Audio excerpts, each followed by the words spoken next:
उसको जो है सो क्यों नहीं। देखिए, ये रोज सवाल पूछा जा रहा है, ठीक सवाल है कि 14 में नीतीश कुमार की मदद क्यों की। सवाल अपना आपका यही ठीक वाजिब सवाल है, पूछा जाना चाहिए। 14 के नीतीश कुमार में और 22 के नीतीश कुमार में जमीन आसमान का फर्क है। आप किसी भी बिहार की जनता से जाकर पूछ लीजिए, आप तो पत्रकार हैं, प्रबुद्ध आदमी हैं, कि 2005 से 2012-13 का जो कालखंड रहा है वो नीतीश कुमार के जो इम्प्रेशन है, लोग समझते थे कि इन्होंने काम किया है, इसलिए मैंने भी उनकी मदद की। 14 में उनको जिताया, जिताने में हमने भी कंधा लगाया। नीतीश कुमार जी 14 में चुनाव नहीं हारे थे लोकसभा का, उनकी पार्टी हारी थी, उन्होंने पद से इस्तीफा दे दिया था। 2020 में नीतीश कुमार चुनाव हार गए हैं, लेकिन फिर भी कोई ना कोई जुगत लगाकर मुख्यमंत्री बने हुए हैं। तो एज ए राजनेता और एक जो पॉलिटिकल मोरालिटी होती है, उसमें फर्क मैं आपको बता रहा हूं कि 2014 में जो नीतीश कुमार चुनाव नहीं हारे थे, उन्होंने पद छोड़ दिया था राजनीतिक मोरालिटी के नाम पे, और आज चुनाव हार गए हैं 243 में। अगर आप 43 विधायक जीते तो चुनाव हार गए हैं, फिर भी मुख्यमंत्री बने हुए किसी न किसी तरह से जुगत लगा के। दूसरा, 2014-15 में नीतीश कुमार की मदद की गई थी, तो उसके साथ साथ 7 निश्चय का एक कार्यक्रम भी बनाया गया था। 3.5 लाख करोड़ के बजट का कार्यक्रम बनाने में उस समय बहुत बड़ी भूमिका हम लोगों की भी थी। 40,000 गांव में सर्वे करके वो कार्यक्रम को बनाया गया था। आप मुझे बता दीजिए कि 7 निश्चय की किस योजना में क्या काम हुआ है। आप जिस नल जल की बात कर रहे हैं वो तो एक योजना है। 7 निश्चय का पहला जो प्रॉमिस था, पहला निश्चय था, आपको याद भी नहीं होगा कि बिहार में 18 साल से 35 साल तक हर नवयुवक जो बेरोजगार है उसको सरकार की ओर से 1000 रुपया, नौकरी नहीं, 1000 रुपए का बेरोजगारी भत्ता दिया जाएगा। नौकरी आप दे नहीं सकते हैं, ये फर्जी बात में बोलता नहीं। उस समय उस सरकारी जो बेरोजगारी भत्ता की बात थी वो ये था कि 12,000 से 15,000 करोड़ रुपया साल का खर्च होगा।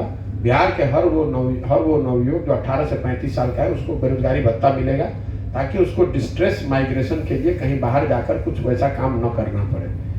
वो काम तो हुआ नहीं। 7 निश्चय में कहा गया था स्टूडेंट क्रेडिट कार्ड की बात। स्टूडेंट क्रेडिट कार्ड अगर लागू होता तो जो मैंने आपको CD रेशियो बताया था, बैंकों से वो पैसे ऋण के तौर पर बच्चों को मिलते, और 12वीं के बाद कोई भी विद्यार्थी, कोई भी परिवार को अगर वो न चाहते तो उनको अपने पैसे से बच्चे को पढ़ाना नहीं पड़ता। 4% के ब्याज पे बैंकों से पैसा मिलता, लोग 12वीं के बाद अपने बच्चों को पढ़ा पाते। किसी को स्टूडेंट क्रेडिट कार्ड मिला नहीं। उस समय अनुमान था कि करीब 1.5 करोड़ बच्चों को हर साल स्टूडेंट क्रेडिट कार्ड दिया जाएगा। 7 निश्चय का हिस्सा था कि हर घर में नल से पानी पहुंचेगा। कितना पहुंचा ये तो आपको हमसे ज्यादा जानकारी है। 7 निश्चय का चौथा निर्णय था कि बिहार के सारे नलियों और गलियों का की जो संपर्क योजना है, सड़क संपर्क योजना है, उसमें गाँव में तो पक्कीकरण रोड पक्कीकरण हो ही गया।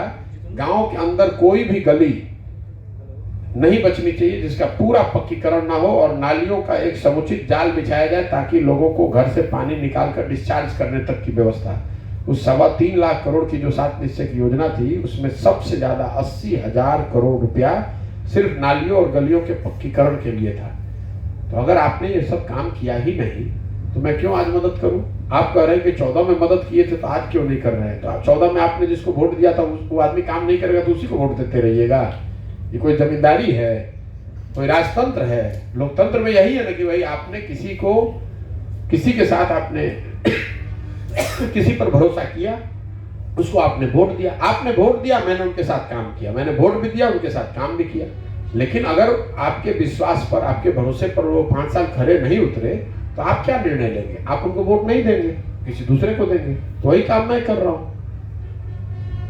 हमको ऐसा नहीं कि आज एहसास हुआ, जब आए थे तो आंख बंद करके सपोर्ट तो किसी को नहीं करते। जब जिताया था तो 7 निश्चय का नाम तो उससे पहले आपने नहीं सुना होगा। कहने का ये है। अरे आप हमसे जो आप पहले ये बताइए, 7 निश्चय 2015 से पहले सुने थे?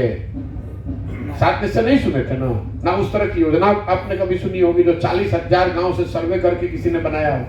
तो जब हम लोग चुनाव जीत गए, आपने कहा ममता बनर्जी को वहां जिताने में मदद की, तो वहां हमने एक स्कीम शुरू कराई है, लक्ष्मी भंडार, जिसमें हर परिवार के महिला को हर महीने 1000 रुपए की सहायता मिलती है। अब अगर वो लागू नहीं करेगी, अब वहां लागू है 15,000 करोड़ रुपए महीने खर्च, साल का खर्च हो रहा है। अगर वो महिलाओं को लक्ष्मी भंडार में 1000 रुपए नहीं मिलेगा तो मैं क्यों ममता बनर्जी की मदद करूंगा? तो आप जो मदद किसी को करने का मतलब ये थोड़ी कि मैंने कोई जीवन थोड़ी ना लिख दिया उनके नाम पर। कि मदद हमने कर दिया, आप कुर्सी पे बैठ जाइएगा, जो मन होगा वो कीजिएगा। तो अगर आपकी मदद कर सकते हैं जीतने में, तो आप वही दिमाग लगाकर आपको कुर्सी से उतारने में भी जनता की मदद कर सकते हैं।